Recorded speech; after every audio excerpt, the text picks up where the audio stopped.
Hey everybody, in this video we are showing you how to transfer your ownership of your Discord server, whether you're on the mobile or your desktop. So let's just get right into it and start. We can go to discord.com for that or even access our application. I'm just going to use discord.com for now and go ahead and log into your account if you're not logged in. Once you are here, what we can do is we can go to the server that you want to transfer. So on your left hand side, you will be finding all of the list of servers available. You can go to the server that you would like to transfer. For example, I would like to transfer this server right here. Now I can look out for the server name in the top, this one right here, and select it. And select the option of server settings from the given options and open up your server settings here. Now from here on the left side of your menu, you need to look out for the option of people and select this option called members.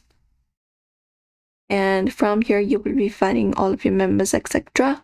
So what you need to do is basically go over and find the person you want to give the ownership to. So for example, if this person is the one I would like to give the ownership to, you just need to go ahead and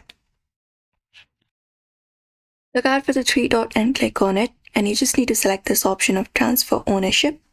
After you do so, you can acknowledge that by transferring the ownership. You can just go ahead and confirm this right here and select the option of transfer ownership.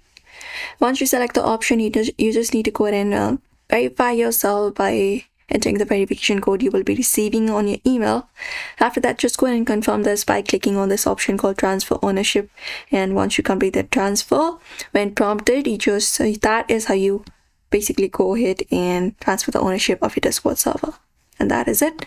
Once you transfer ownership, the other person will become the full owner, and you will be losing all of the admin privileges unless they give them back to you. You can't undo this unless the new owner transfer it back. So if this video helped you, do not forget to like and also subscribe for more tutorials.